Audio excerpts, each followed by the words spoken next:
Hello everyone, good morning. Welcome to our reflection for today.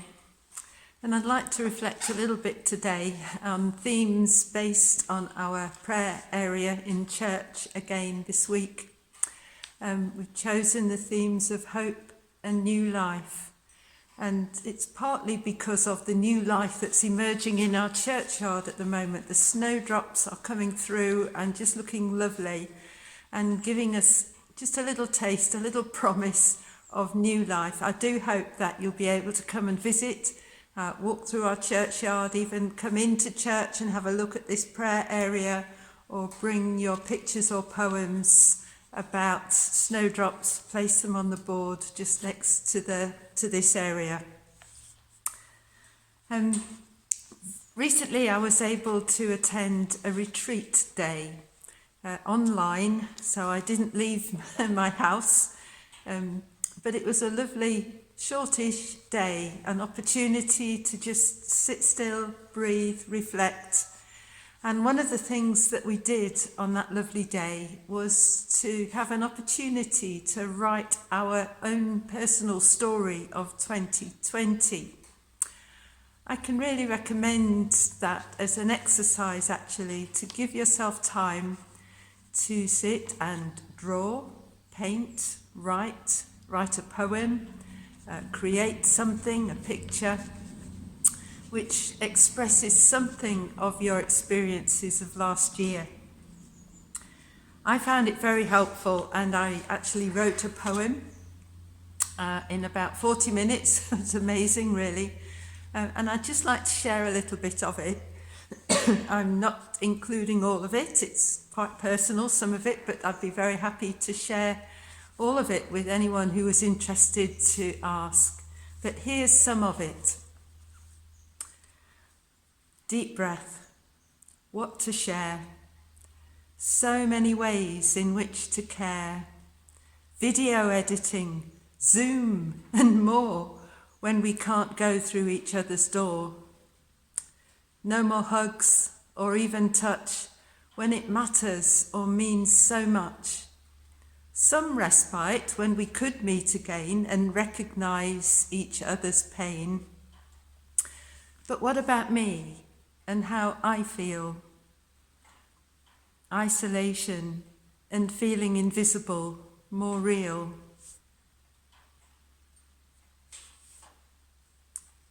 But things improved. I'm feeling better since finding ways of seeing greater gifts of grace and acts of love from those around me and above.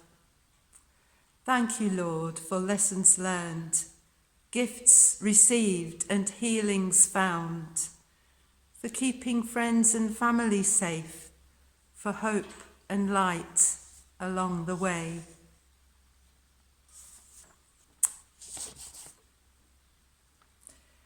I'm very aware that actually I've been incredibly lucky, really, and blessed to have remained well along with my family, and that I'm not struggling on my own like so many in our community have been. But I'm also aware that my mental and emotional well-being have taken a bit of a battering, and I'm pretty certain that I'm not alone in that. I really would recommend expressing your story of 2020 in some way that you find helpful. Maybe just speaking it to somebody. We're always ready to listen. But the most awful consequence of this terrible pandemic has been the dreadful loss of life, hasn't it? And now we've reached over the 100,000 number, which is just a huge number, but each one of those 100,000 deaths have been of someone special, someone loved, someone deeply cared for and being deeply missed now. And at this moment, I'd just like to light a candle, just in recognition of all those lives lost, every single individual one of them, and just pause for a moment.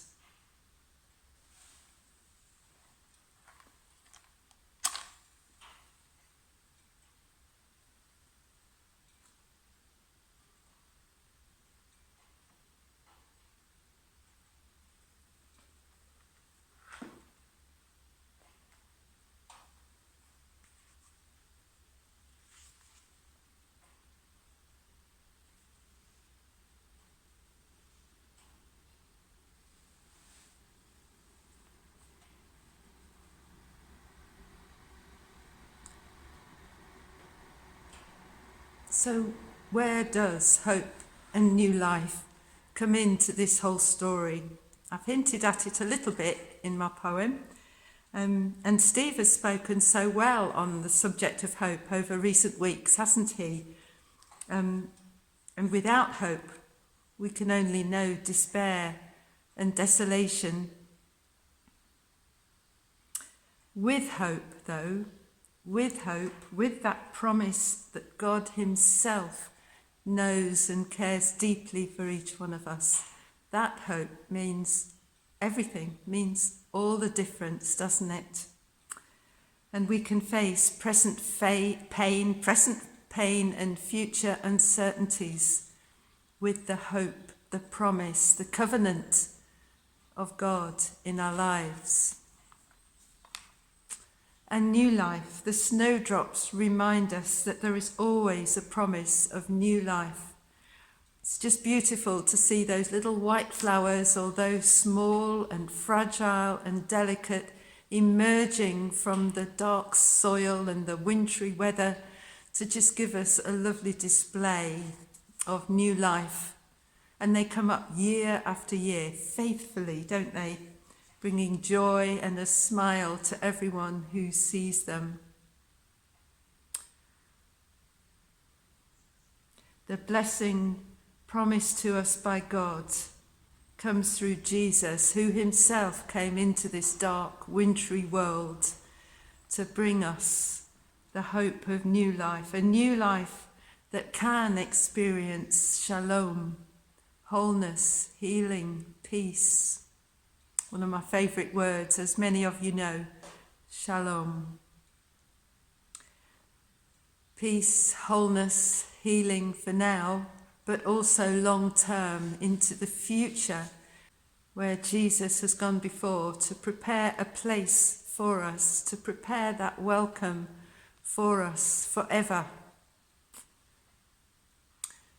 Let me just close these few simple thoughts with a verse from the Bible, and then a prayer, and then a song. A verse from the Bible first.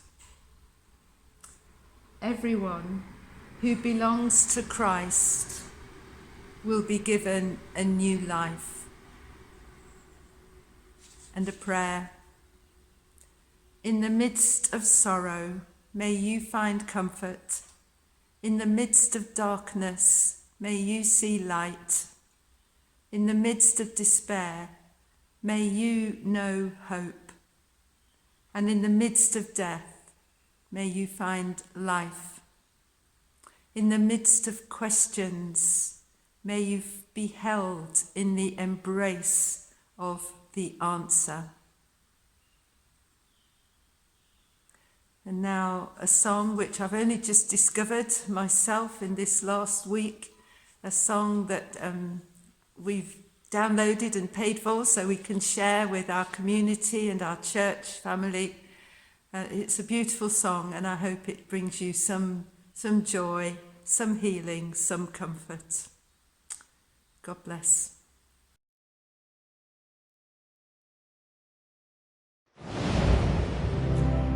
Hope song.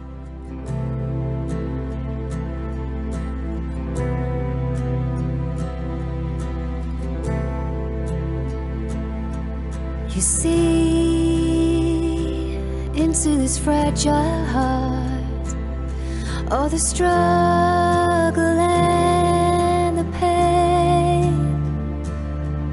You hear my heart cry, and perfectly you sing to me songs of healing and songs of hope, hands that never let me go. The Father who made us, who watches and knows us, carries me through. Yeah, you shine into my broken heart, and you brighten all my days. You lead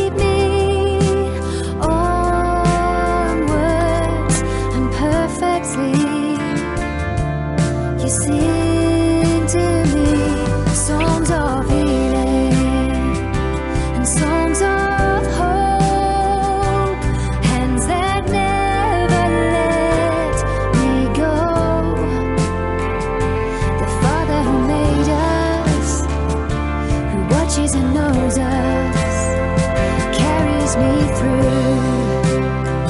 Yeah. Wherever I go, you'll always find me. I cannot hide, you are there.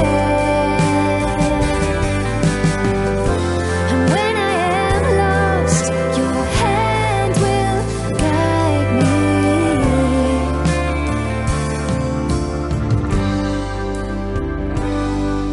You hear my heart's cry, and perfectly you sing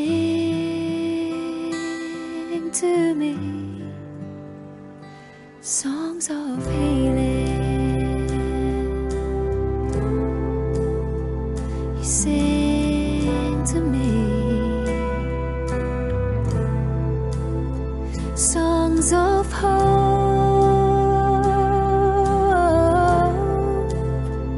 Ooh.